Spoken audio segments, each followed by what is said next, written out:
Member for Deakin. Well, thanks very much, Mr Speaker. Tonight I wish to raise again in this House the case of Asia Bibi, a 53-year-old Christian woman who since 2010 has been facing death row in Pakistan. Her crime?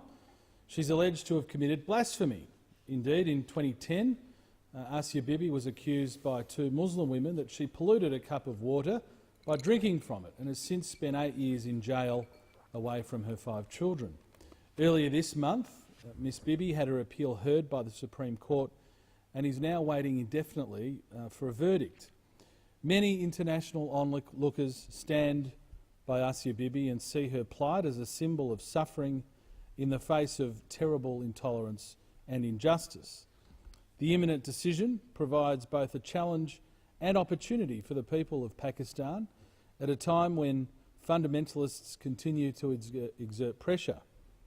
The blasphemy laws in question were introduced in 1987, and it's estimated that Pakistan prosecuted fewer than 10 people for blasphemy in the 4 decades before the passage of these laws. In the 3 decades after, that number has skyrocketed to 1,500. These laws have also been interpreted to, in effect, impose an apostasy law, which can result in the death penalty for Muslims who choose to convert religion or become an atheist. In 2011, a bodyguard murdered Punjab Governor Salman Taseer for visiting Asia Bibi in prison and for calling these blasphemy laws a black law prone to abuse. There's a growing concern that these laws are becoming a tool to target minority groups. And indeed, 2 months after that event, gunmen killed Shahbaz Bhatti, a Christian politician who also opposed the law.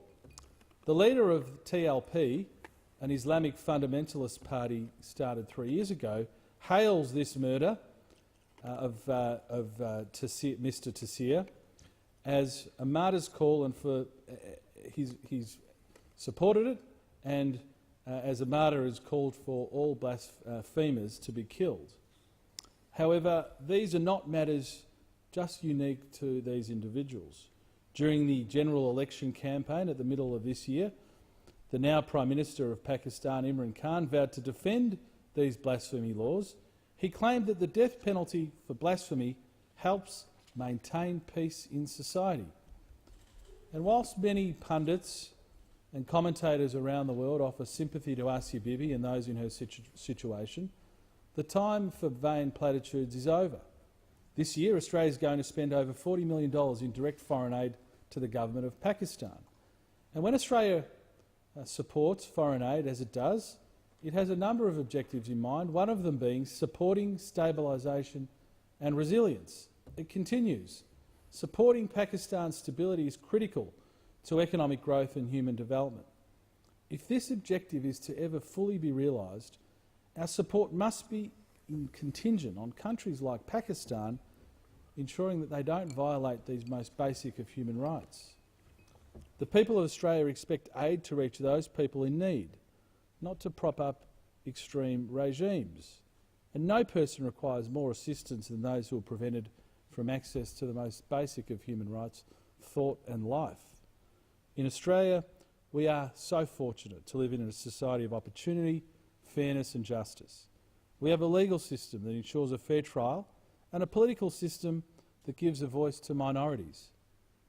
We have a country where people can walk down the road to their church, synagogue or mosque without fear of imprisonment or death. So some may ask, why would an Australian politician come to Canberra and speak up about these issues? Because one of the last members of the government in Pakistan to speak out against the injustice of Asia Bibi was killed. This is not an option to those politicians in Pakistan. Australia and countries like it who provide generous assistance to countries like Pakistan are in an ability to speak up and must speak up.